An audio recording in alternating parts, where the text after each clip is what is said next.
दोस्तों, कैसे हैं आप सब। आई होप आप सब स्वस्थ होंगे, मस्त होंगे, खुशहाल होंगे, मज़े में होंगे। तो चलिए शुरू करते हैं आज की कहानी। आज की कहानी एक ऐसी हाउसवाइफ की है जिसने अपने पैसों के लालच के चलते अपने घर परिवार को खुद ही बर्बाद कर दिया। ये कहानी सच्ची है, लेकिन सिर्फ इसमें जो पात्रों के नाम हैं वो बदल दिए गए हैं। तो चलिए शुरू करते हैं। ये कहानी है नीलम की। नीलम एक बहुत ही गरीब फैमिली से बिलोंग करती थी। वो इतनी गरीब फैमिली से बिलोंग करती थी कि उसके घर में खाने के लिए 2 वक़्त का खाना भी नहीं होता था। उसने अपने बचपन में बहुत गरीबी देखी थी। वो गरीबी देखते-देखते उस गरीब माहौल में ही बड़ी हुई। तो एक दिन उसके पिताजी उसके लिए रिश्ता लेके आते हैं। वो रिश्ता लेकर आते हैं राहुल नाम के लड़के का। राहुल ठीक-ठाक कमा लेता था, इतना कमा लेता था कि 2 वक़्त की रोटी अच्छे से चल सके, बेसिक रिक्वायरमेंट पूरी हो सके। ज़्यादा अमीर तो नहीं, लेकिन नॉर्मल एक ठीक-ठाक सी फैमिली राहुल की थी। तो वो उसके पिताजी जो है नीलम की शादी राहुल से फिक्स कर देते हैं और कुछ दिन बाद राहुल की शादी नीलम से हो जाती है। नीलम राहुल के घर की बहू बनकर उसके घर आती है। इस तरह से दिन बीत रहे होते हैं। जब नीलम देखती है कि इसके घर में तो काफ़ी कुछ सुविधाएं हैं, वो सुविधाएं जो उसने अपने मायके में कभी देखी नहीं थी, तो उसके मन में एक लालच आता है कि क्यों ना मैं भी थोड़ा बहुत करके अपने ऊपर खर्चा करवा सकूं, अपनी रिक्वायरमेंट पूरी कर सकूं। इसलिए वो राहुल को कभी कहती है मुझे कॉस्मेटिक का सामान चाहिए, कभी कहती है कि मुझे कंगन ला दो, कभी कहती है कि मुझे महंगे वाली क्रीम चाहिए, कभी कहती है कि मुझे नई ड्रेस चाहिए।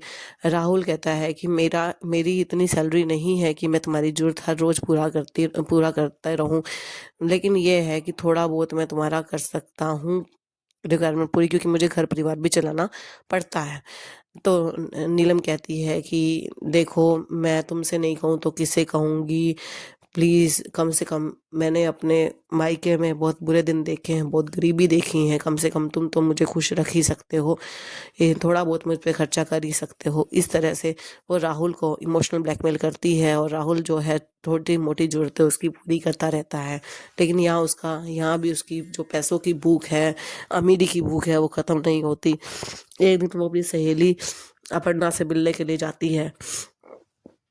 अपर्णा जो है वो उसकी शादी एक अमीर घर में होती है, तो उसके घर में सारो शौकत की सब चीज़ें होती है।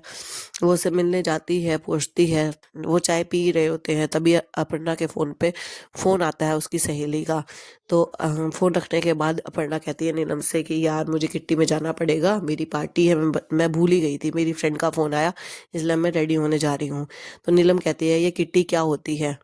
तो नीलम उसे डिटेल में अपर्णा उसे डिटेल में समझाती है कि किट्टी एक तरह की पार्टी होती है जिसमें 10-12 महिलाएं जुड़ती हैं।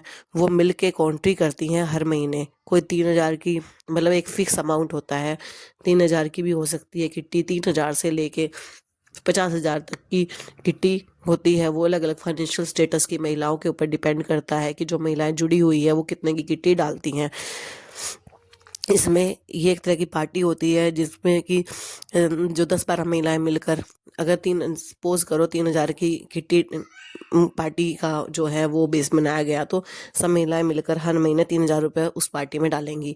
उसके बाद पर्ची निकाली जाती है। जिस महिला के नाम की पर्ची निकलती है उन 12 महिलाओं में से, उसको वो पूरी की पूरी जो किट्टी है, किट्टी का जो पैसा आया है, 12 महिलाओं ने जो 3-3,000 रुपये की कॉन्ट्री करी है, वो उस जिसकी पर्ची निकली है उसको दे दिए जाते हैं। अब वो महिला जो है पार्टी ऑर्गेनाइज करती है, जिसमें खाना पीने से लेकर गेम्स तक के सारा खर्चा वो करती है, और जो पैसे बच जाते हैं वो उसके पास ही रहते हैं। वो जो उन पैसों की कोई सामान खरीदे या अपने पास रखे या सेविंग करे, वो उसका खुद का डिसीजन होता है। हर महीने हर एक महिला की बारी आती है, 10-12 महिलाएं मिलकर ये किट्टी में कॉन्ट्री करती है। ये एक तरह की एंटरटेनमेंट भी होता है और सेविंग भी हो जाती है। इस तरह की पार्टी होती है। तो अपर्णा नीलम को सब समझा देती है, तो नीलम के मन में ये चीज़ आती है कि क्यों ना मैं भी किट्टी शुरू करूं। तो वो अपर्णा से बात करती है कि यार मेरी भी किट्टी शुरू करवा दे। तो अपर्णा कहती है कि मैं तेरी किट्टी तो शुरू करवा दूंगी, लेकिन मेरी जो किट्टी है वो 10,000 की है, मुझे हर महीने 10,000 निकाल देने ही पड़ते हैं, लेकिन तेरा इतना नहीं है कि तू 10,000 दे सके। तो बोली यार कोई नहीं, तो कोई छोटी किट्टी शुरू करवा दे मेरी। तो वो उसकी 2,000 की किट्टी ग्रुप पे ज्वाइन करवा देती है अपर्णा नीलम को। तो हर महीने 2,000 निकालने भी बहुत मुश्किल हो जाते हैं नीलम के लिए, लेकिन नीलम क्या करती है कि किसी से कुछ झूठ बोल के कि मेरा बेटा बीमार है, कभी किसी से मुझे घर की रिक्वायरमेंट है, वो कहीं ना कहीं से 500, कहीं से 1000, इस तरह से करके मांग के लोगों से 2000 की झूठ बोल के वो पैसे इकट्ठे करती है और फिर वो 2000 हर महीने किट्टे में डालती है।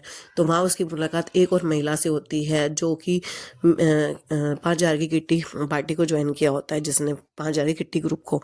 तो वो ये सोचती है कि जब मेरा इससे इतना 2000 में इतना कुछ मेरा जो रिक्वायरमेंट है वो पूरी हो रही है, तो मेरी ज़रूरतें पूरी हो रही है, नीलम सोचती है, तो मैं 5000 की क्यों ना शुरू करूं।